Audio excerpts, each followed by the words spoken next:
My name is Cordelia Rodriguez Garcia, and I'm the current president of the undergraduate student government here at UIC. Thank you so much for taking the time in your busy schedule to attend the State of the University of Illinois at Chicago address. Before we hear from Chancellor Amiridis, I want to take a moment to speak from a student perspective. This has been a very exciting and interesting year for the student body, with many positive changes and plans.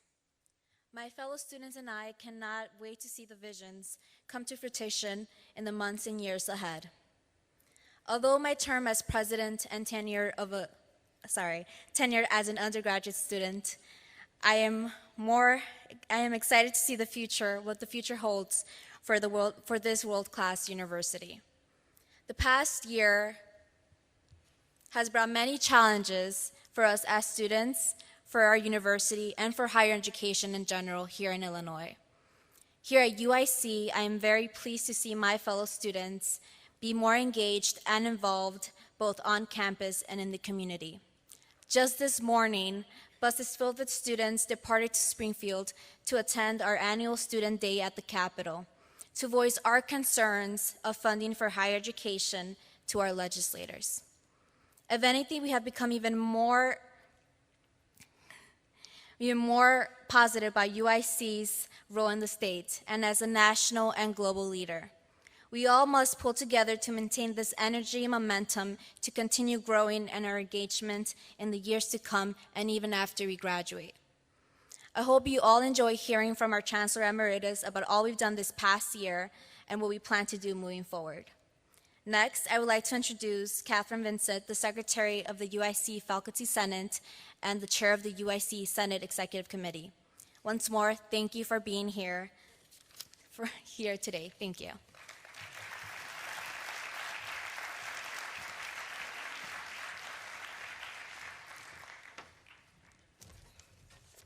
Thank you.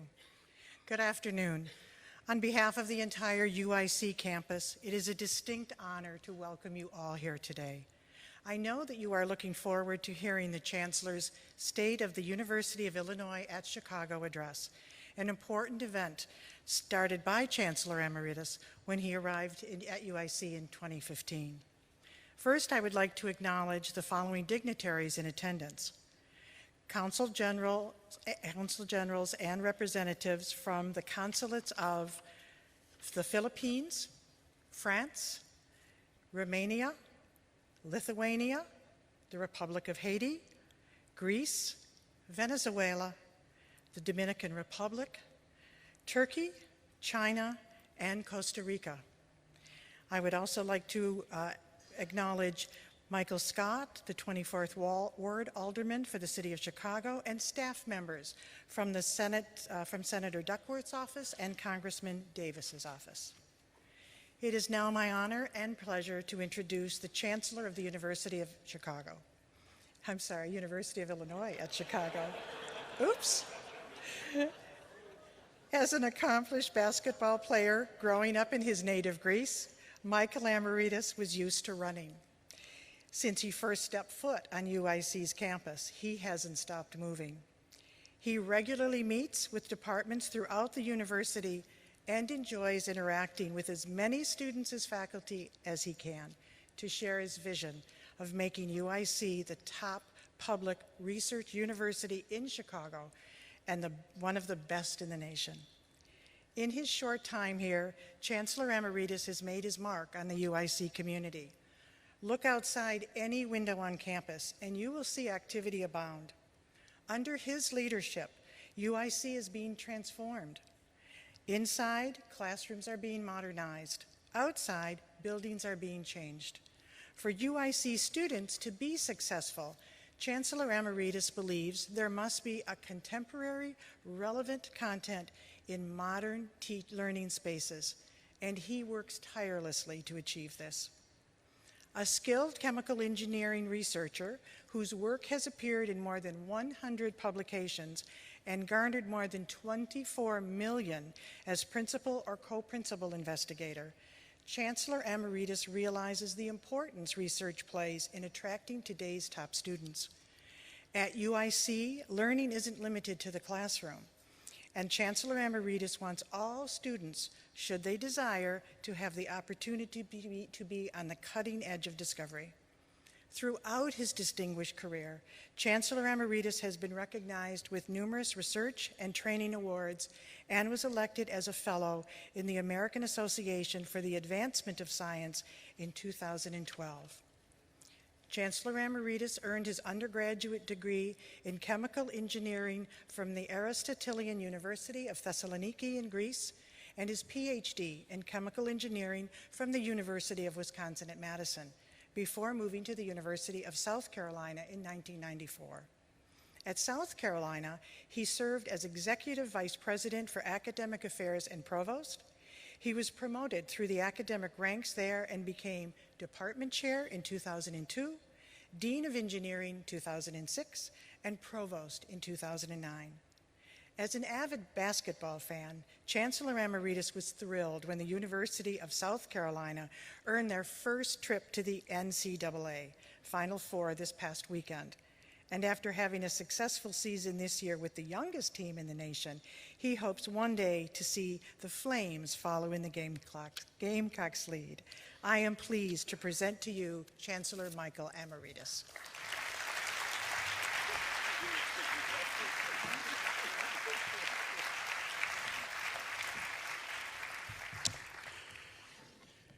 Well, thank you. Thank you for the kind welcome, and thank you for taking the time to attend this year's State of the University address. Please join me in thanking our UIC Jazz student performance, Eric, Aaron, and Danny. They're a wonderfully talented group. I run into them in many of the university events, and it's always a treat to listen to them. And they serve as another very bright example of the gifted students that we have here at UIC. I also want to thank Professor Catherine Vincent, the chair of the Faculty Senate Executive Committee, and Flordalia Rodriguez Garcia, the president of our undergraduate student government. Thank you for your kind introduction and your kind comments. Now, I want to begin by taking a moment to underscore that I very much appreciate and understand how difficult this last year has been for our campus community. I realize that the uncertain budget environment in the state of Illinois, along with the changing policies coming from Washington, D.C., have made it hard for our students, our faculty, and our staff. Please know that we will continue to manage the budget situation as best as we can, and we will continue to advocate for the university's needs both in Springfield and in Washington, D.C. I want to thank you for your support of UIC and our students during these challenging times. Perhaps because of my heritage, I cannot help but wonder if we're all actors in some Greek tragedy. Very badly written Greek tragedy, by the way, since fate has not been very kind to us recently. I may be Greek, but I have neither the time nor the talent, and Iro and Dimitri, who are with us today, can attest to this, for these philosophical conundrums. I know only of one approach that we need to follow. Escape forward. Escape forward. This is where we're heading, and this is the direction that I will be asking you to endorse today. So we gather today in the midst of shadows cast from a dysfunctional budgetary and political environment to shine a bright light on the magnificent accomplishment of our students, our faculty, and our staff. In doing so, we demonstrate that UIC, despite the contemporary challenges, continues to thrive in a multitude of ways. We continue to enroll and educate more students and conduct cutting-edge research that gains international recognition. We continue to provide excellent healthcare services and to support the surrounding communities, the city, and the state in numerous different ways. And we continue to set the national standard for comprehensive diversity and inclusion. We accomplish these feats and many more as we remain true to our core public mission, even without the public funding to do so. UIC is proud of its public mission, and we will continue to have a far-reaching impact on society through education, scholarship, research, service, and engagement, regardless of the challenges that we face. Our students, our academic community, our city, and our state deserve nothing less from us. The highlights from this past year that I will share with you today underscore this reality. It is an honor and a privilege to serve as the Chancellor of the University of Illinois at Chicago, and I'm humbled by the opportunity to present you our progress today. Reflecting on our academic year, I'm drawn to the memories of the thousands of hopeful new students at this year's convocation in August. This event is always a personal highlight for me, filled with optimism, hope, and excitement. It is always energizing, and it is always gratifying. For the second year in a row, we set a new enrollment record in the fall.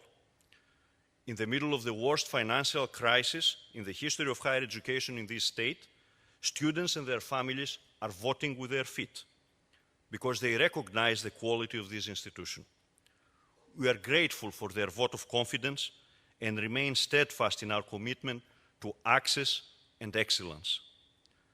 We have also held tuition constant for undergraduate students for 3 years in a row now, as we try to remain affordable. Equally invigorating were our December university-wide commencements. We were honored to have two distinguished speakers, Dr. Ivo Dalder, President of the Chicago Council on Global Affairs, and Mr. Oscar Munoz, CEO of United Airlines, for the undergraduate and graduate ceremonies.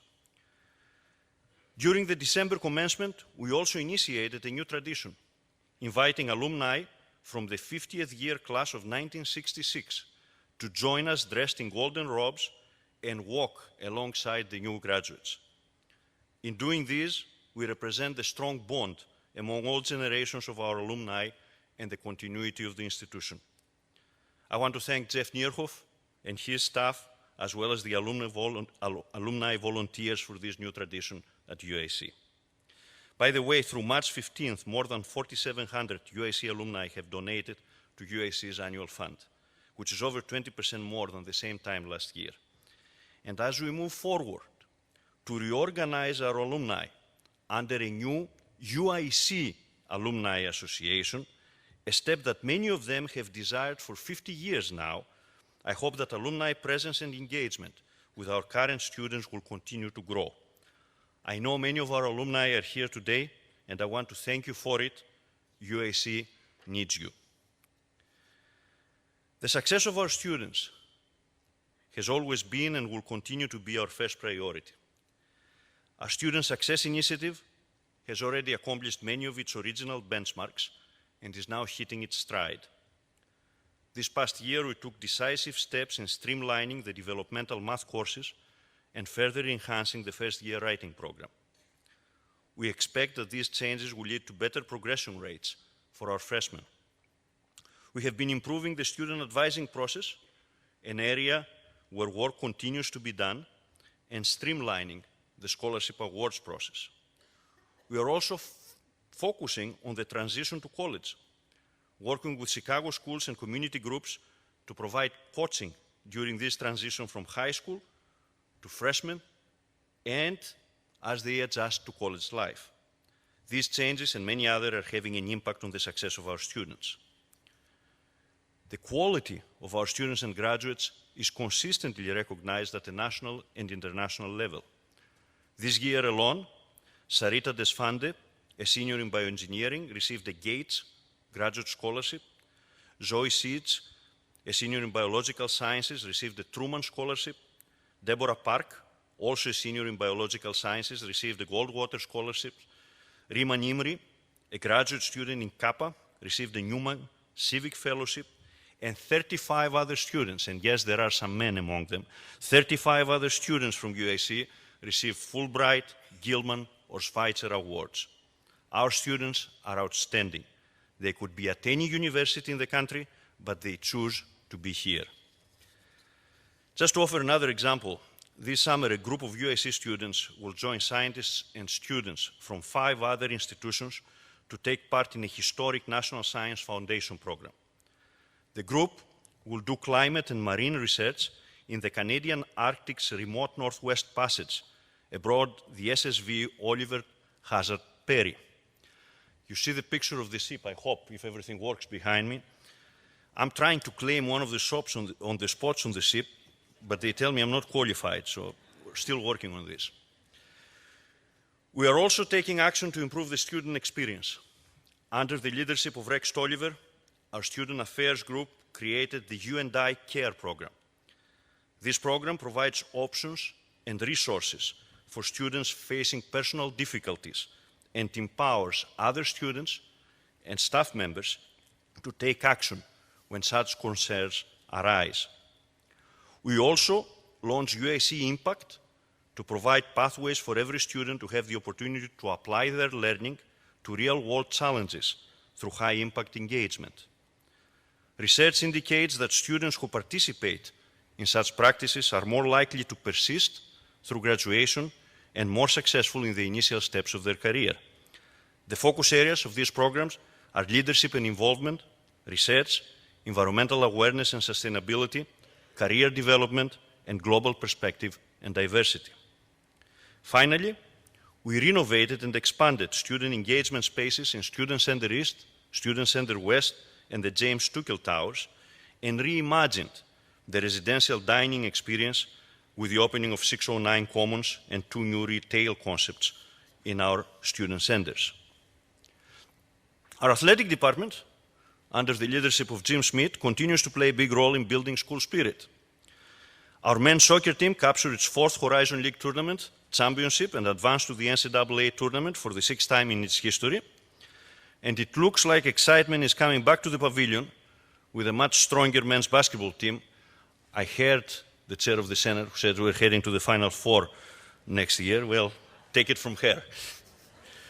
But more importantly, our 355 student athletes are also breaking records in the classroom, posting a collective record high 3.12 GPA, while their graduation success rate was above 80% for the 12th straight year. And in between the classroom and the practice fields, they find the time as well to give back to the community. From the University Village Community Cleanup and Operation Christmas Child, to the Disability Pride Parade and Special Olympics, the flames are there, and they contribute to the community. In January, we successfully hosted the Martin Luther King Peace Breakfast, featuring keynote speaker Melissa Harris Perry. The event was attended by students, faculty, and staff, but also we brought in school children from Chicago Public Schools, and civic leaders attended as well. I would like to thank the Student Affairs and the Public and Governmental Affairs groups for their efforts to create a new university community tradition honoring one of America's best and most inspirational leaders. And we are also very proud to learn that UIC was named one of the nation's top 30 LGBT-friendly colleges and universities according to Campus Pride Index. It is the 3rd time we have been in the top 30, and UIC is the only institution in Illinois to be named in the 2016 rankings. Dialogue, transparency, and communication have never been more important than they are today. As many of you know, throughout this academic year, Provost Susan Poser has hosted a series of campus conversations exploring national and international issues that have a direct effect on the lives of our students and our communities. These campus conversations have covered race and violence, the 2016 election, immigration, civil liberties, and the new administration. The final conversation about the First Amendment will take place next week. I'm heartened by the campus community's participation in these important forums, and I encourage everyone to participate in future opportunities for dialogue. I would like to thank especially the Provost for her leadership and the stewardship of these efforts. The Provost and the Vice Chancellor for Health Affairs, Dr. Bob Berries, have also launched East Meets West, a regular series in US News that underscores the variety of research and service collaborations between the East and West parts of our campus. They recently co-hosted the first East plus West research mixer That was an opportunity to have a few drinks, I guess. But also at the same time, the program is designed to bring the faculty together on a monthly basis about particular research topics and build the communication channels that they are needed to stimulate multidisciplinary collaborations.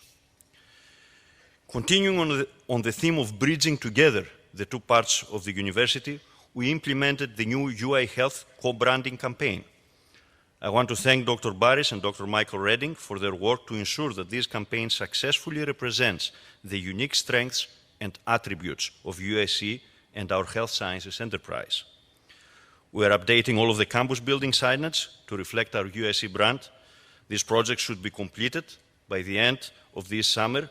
And this actually, since we're talking about facilities and maintenance, gives me an opportunity to thank Vice Chancellor Mark Donovan and his team for their efforts in all of these areas.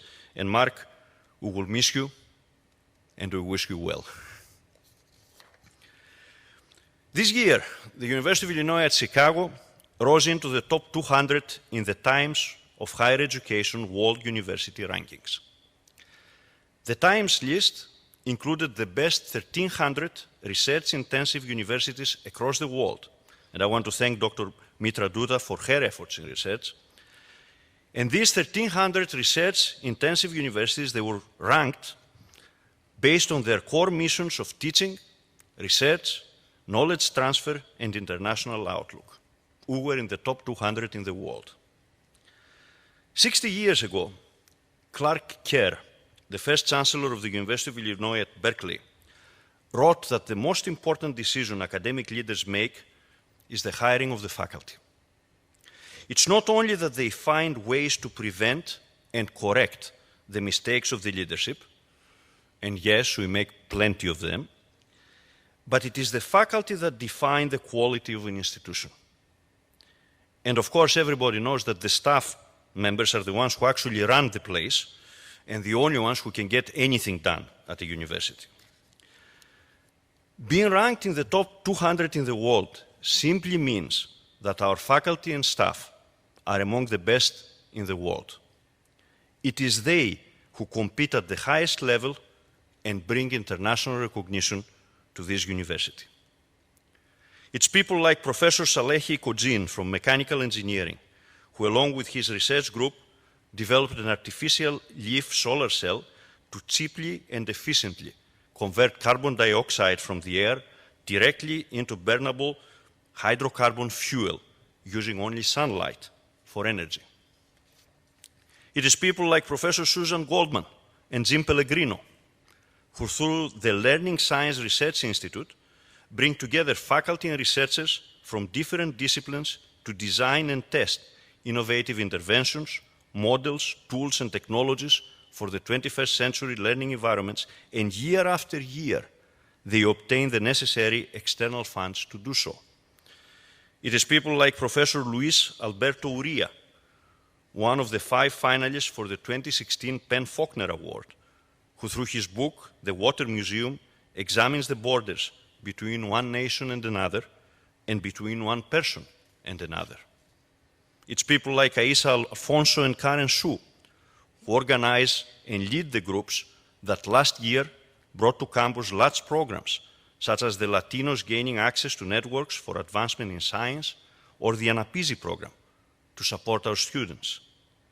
It's people like Robin Mermerstein and Larry Tobacman, who led the efforts to create the Center for Clinical and Translation Science at UIC, and who last year got a 4-year, $17.7 million grant from NIH to train, support, and connect researchers through UIC and to network with them with clinical and translational researchers throughout the United States, so the research results become real-world applications.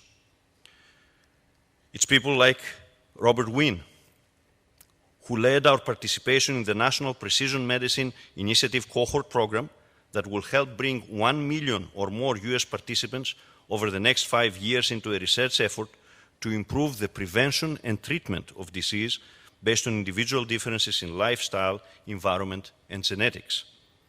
People like Mark Rosenblatt and Jennifer Lim, who can perform retinal prosthesis procedures to restore sight in patients who have lost vision due to a loss of light-sensing photoreceptors in the retina, making our Department of Ophthalmology one of only 13 sites globally who can implant these so-called bionic eyes.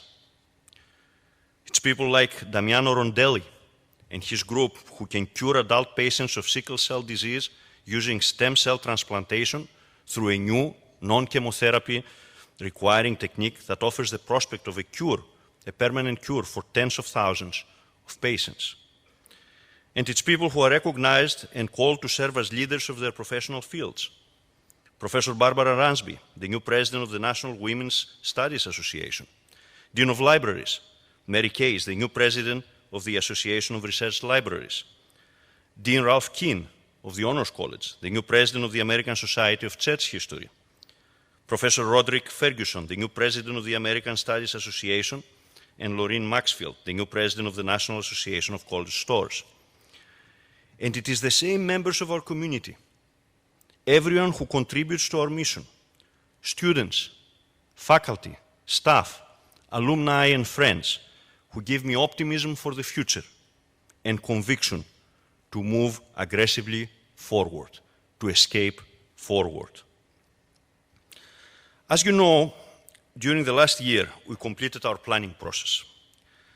The final document outlined a set of priorities and specific strategies that offer fresh thinking for how, over the next 5 years, we can leverage our unique strengths to shape the future by supporting our students, enhancing our reputation on a national and international stage, engaging Chicago and its communities, and operating in new ways to foster and advance innovation. I want to thank the committee members who guided this process and their co-chairs, Michael Pagano and Robert Wynn. And I want to thank all of the faculty, staff, and students who participated and provided guidance to formulate this final plan. In addition, 3 campus committees working in unison with the Strategic Priorities Committee submitted reports to identify the enrollment priorities of the campus, to identify issues and solutions to improve practices and policies that affect our operations, and to improve the likelihood of success for African American students at UIC. I also want to thank these committees for their diligent work. They are already having an impact on our institution, since several of the elements included in this annual address are directly related to priorities and recommendations identified by them. One issue that became clear during the deliberations of these 4 groups, and it haunts our university for over 2 decades, is the need for improvement and expansion of our physical infrastructure. This university has fallen behind when it comes to new classrooms, labs, offices, and even some of our auxiliaries, and it shows. You may have already noticed that some limited construction is underway on parts of the campus. Small progress toward a much larger goal, but worth noting. We are nearing the completion of removing and restoring the lot occupied by a long-abandoned electric substation on the East Campus. And we soon will be able to remove the temporary, yet very permanent awnings that have graced, in lack of a better term, University Hall for years now. And let me take a moment here to thank the faculty, staff, and students for their patience during this process. I know firsthand how disruptive the drilling and the noise has been. If you think the 28th floor was exempt, we were not. However, it is a needed maintenance project and demonstrates our commitment to begin to address the many capital facility needs on campus. We still have much work to do in this area, including finishing our College of Dentistry project in Stanford. I haven't forgotten about it. But finally, we are slowly moving in the right direction. It is my strong desire and my responsibility towards the institution to greatly accelerate our efforts in this area. Our capital infrastructure should reflect the quality and the impact of this institution. It should be an asset that helps us attract the best faculty and students. It should not be a limiting factor of the potential that we can reach academically. In order to help us realize this vision, I have asked a group of our experts to start the process of developing a new master plan for our university. The central question is what infrastructure do we need to achieve the goals outlined in our strategic priorities? They have looked at how our campus can be organized better, and they have taken a data-driven and inspirational approach to capital projects for the next 10 years. The first draft of this plan creates a flexible framework to guide the future physical development of our university, taking into account current and projected increases in enrollment and our need for a sustainable business model. Today, I want to invite all of you to review this first draft, and I want to invite you to respond to the calls that we will be issuing in the next few months for your feedback. What I have is a teaser. We have a video that provides examples of an overview of what we hope to accomplish in the next 10 years. And I emphasize the word examples so nobody gets fixated on a single project that you will see or a specific architectural rendering. Instead, try to take a holistic approach today and imagine what this university could look like in 10 years from now. UIC has a plan for growth in its enrollment. We would like to take the institution to about 35,000 students. In order to be able to do that, we have to have adequate facilities. Our existing facilities will be taxed near their limit as we grow with these 5,000 students and adding additional faculty in order to support those students.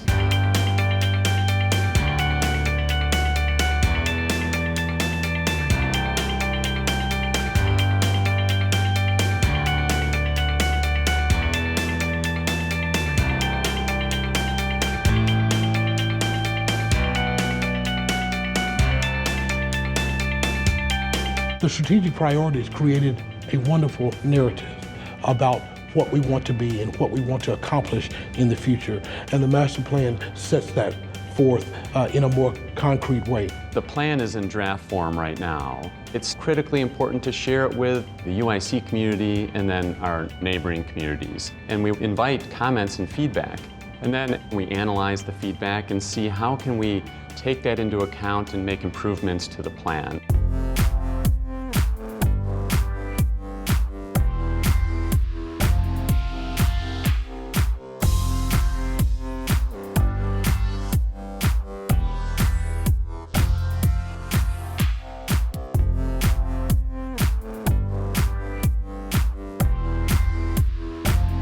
The university mission is served by having a very strong creative culture. We are providing really a space which is designed to accommodate great art, great intellectual conversations, and great community participation. Not just the arts and design programs, but really engineering, medicine, everybody would be utilizing this space.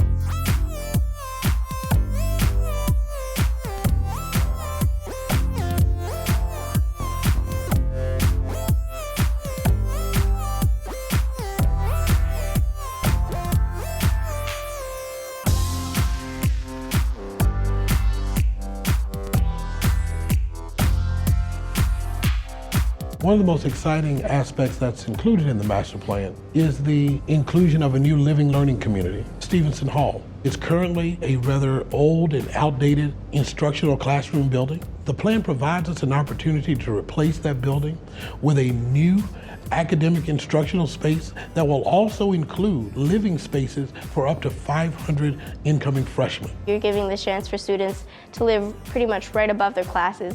Not only is that good for like those winter days, but it's good access to those classrooms. I know some of the buildings now, when there's no classes going on, students would go in there to study, and that's more group space for students to study. They want to make it more of a green space, more of an open space for students to congregate. Right now I feel like it's more of like a hallway of people kind of coming through and passing by.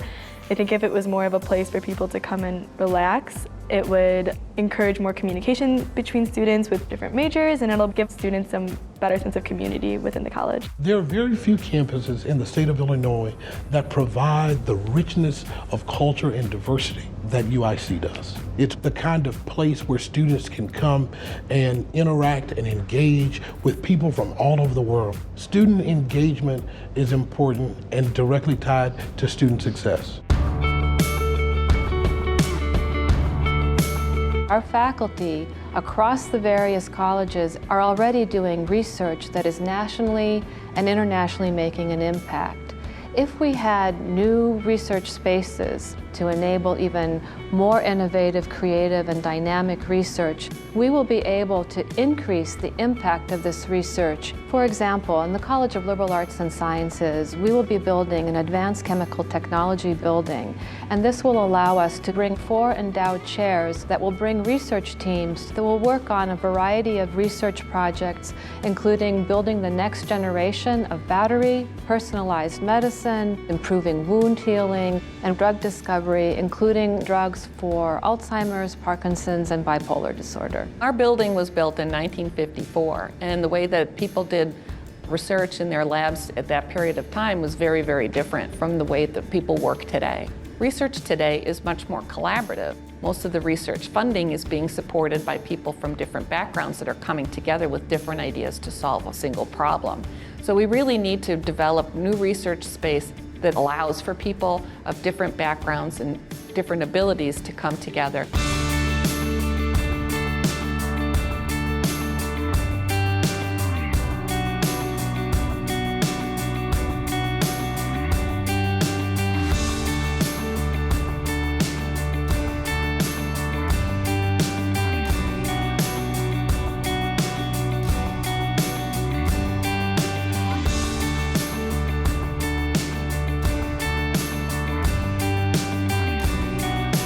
This facility would allow not only better research space for our existing researchers, but would also serve the need of recruiting additional researchers to accomplish our academic and clinical missions. In engineering, we are at full capacity with respect to research labs, so we're not able to do all the work we want to do. We need more space to do that. I'm very excited about having that modular building providing more research labs, because right now we're bursting at the seams on the research work that we're doing. People are filling in closets and little back spaces and corners of people's labs in order to get important stuff done. Now we'll be able to sort of stretch our wings and do it more appropriately.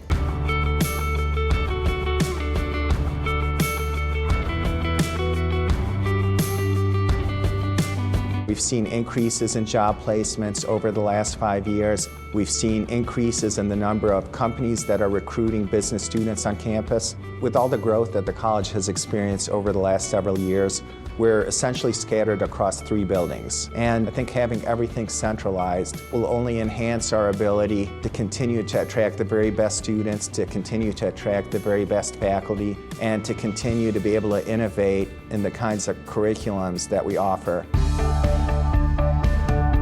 On the West Campuses of UIC really is where all the healthcare related activities take place. We house the medical center there, as well as 7 colleges that deal with the health sciences. A lot of patients don't have a lot of resources who live in our community, and they really rely on UI Health to provide them with primary care, as well as specialty care for all of their needs.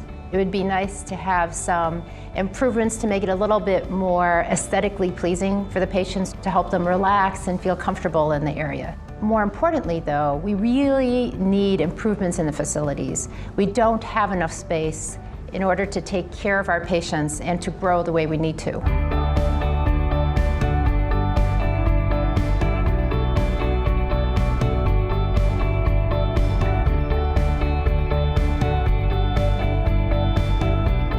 This would be fantastic because there's space available to build this building. It would be right across from the current hospital area, and it would allow us to have total integration of care for patients with ocular diseases.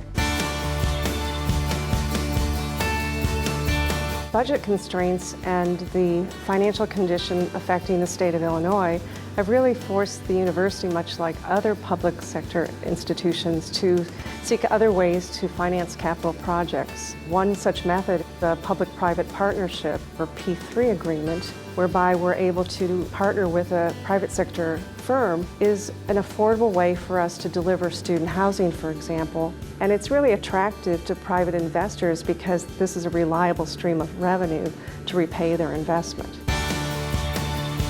Our goal for the master plan is to create these facilities that are going to enable the best work that's possible from our outstanding faculty and students. We don't want our facilities to hold anything back.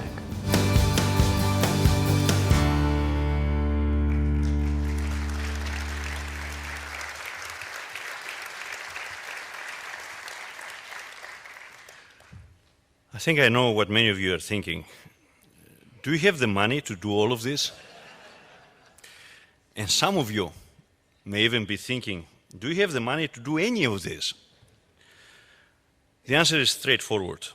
No, we don't have all the money that we need now. We have some that we are going to put in good use, but we do have the potential to get there if we become more entrepreneurial and more innovative. You already saw one example in the video regarding the new residence hall and classroom combination, where a public-private partnership, as pointed by our CFO, by Janet Parker, is utilized to provide the upfront capital needed. And the additional benefit in this case is that the buildings can be constructed in half the time and with reduced cost. This year, in 2017, we will be breaking ground both for this building and for the modular engineering building. So two of these projects are real, they're moving.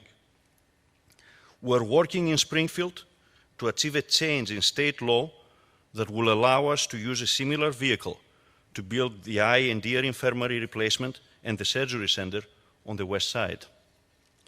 This can also be done with no upfront money. And we will be entering into a new capital campaign this fall, which will require that we work together to raise a significant portion of the funding needed through private funds. And I know our deans are energized about this. You saw all of them up in this video. Increased enrollments in certain areas can also help offset some of the infrastructure costs.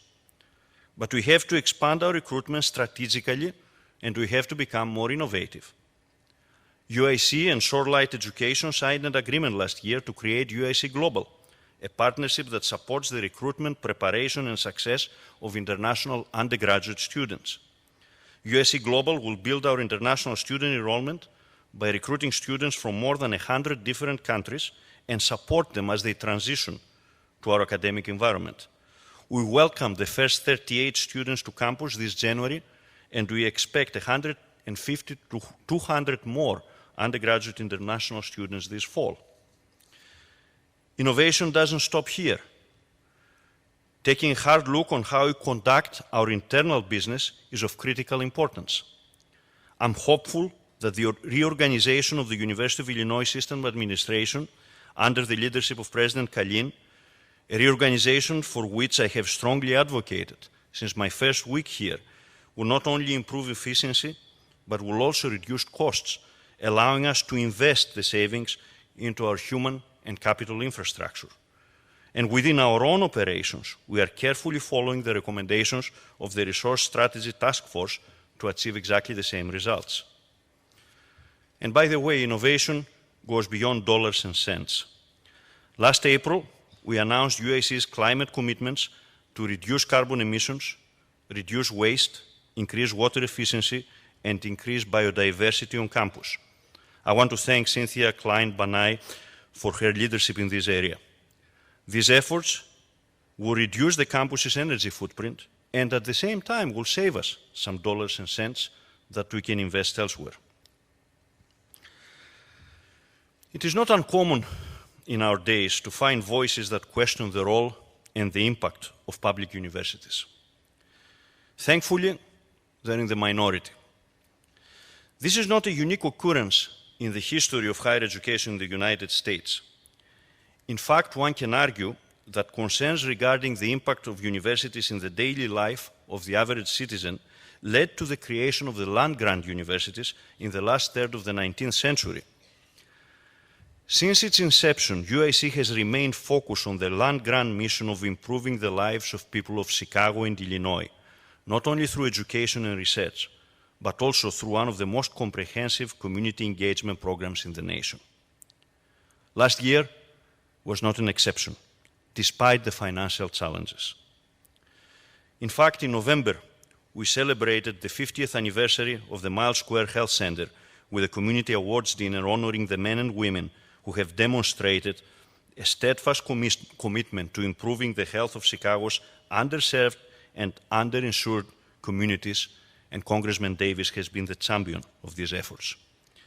For 50 years, Miles Square, one of the oldest community health centers in Chicago, has provided comprehensive medical and dental care, mental health support, and social services, regardless of an individual's ability to pay, to more than 40,000 people per year throughout Chicago. And of course, there's no question that we will continue to do this for decades to come. In October, UI Health opened the doors to a new community health center in Pilsen. This bilingual center provides comprehensive health care from immunizations and physical exams to prenatal care and complex medical care to patients of all ages, regardless of financial ability and regardless of immigration status. And we had a great idea also of improving health through housing. Chronic homelessness is one of society's most intractable social issues, bearing devastating health consequences and decreasing life expectancy by up to 15 years. Last year, UI Health launched a pilot program, Better Health Through Housing, to provide housing and intensive case management for some of its chronically homeless emergency department patients, because without a secure home base, patients cannot get healthy. I want to thank Vice Chancellor for Health Affairs, Bob Berris, and our hospital CEO, Dr. Avijit Ghosh, for their inspirational leadership and commitment to innovation. Our reach for healthcare delivery goes way beyond Chicago. Across the state of Illinois, our medicine, nursing, and pharmacy efforts in Rockford, Peoria, Springfield, Quad Cities, and Urbana do not only cover the professional health education needs for the entire state, but also provide avenues of access to quality care for rural populations. And beyond the state of Illinois, we also have a global presence in underserved areas in many countries, including, among others, Nepal, India, Ghana, Kenya, Uganda, Nicaragua, Peru, Haiti, the Dominican Republic, and I can keep going and going. But we also love to make new friends. Last fall, we welcomed the first official delegation to the United States from the Cuban Ministry of Health for a week-long visit. This visit marked the launch of a new partnership aimed at improving health in under-resourced communities through improvements in community-based care. We exchange best practices, but most importantly, we are building a relationship with Cuba for decades to come. Of course, our community engagement efforts are not limited to healthcare delivery. Our UIC Police Department, for example, under the leadership of Chief Kevin Booker, is also engaged with our community. From the John Smith Elementary School, where our police officers help tutor and mentor students, take them to day trips to the zoo and have a secret Santa party with the third graders, to hosting community barbecues and basketball game nights out, UICPD is present in the community and it contributes. But the big effort, the big component there also comes from our College of Education, the College of Social Work, the College of Public Health, CAPA and its centers. Despite the lack of state funding, all of them have continued to address head-on the problems created by economic, education, healthcare, and criminal justice disparities, problems that have haunted the neighborhoods of Chicago for decades and have led to the explosive situation that we are facing today. People like Teresa Cordova and the work of Great Cities Institute on youth joblessness, people like Gary Slatkin and the impact of the Cure Violence program here in Chicago and across the world. People like Juliana Stratton and the procedural justice training for law enforcement agencies through the Center for Public Safety and Justice.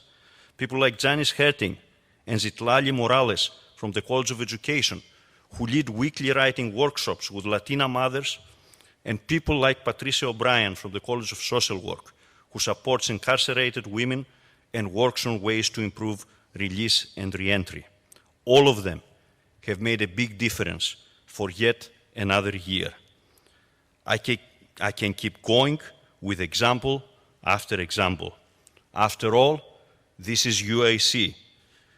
These are the stories and the contributions. And Catherine, I may not be the Chancellor of the University of Chicago, I'm the Chancellor of the University for Chicago. And these are the stories that put support in my claim.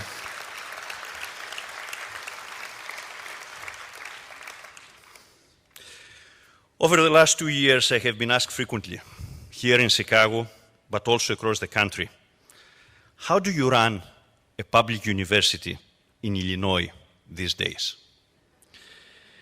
And in most cases, the expected answer is with a great degree of difficulty.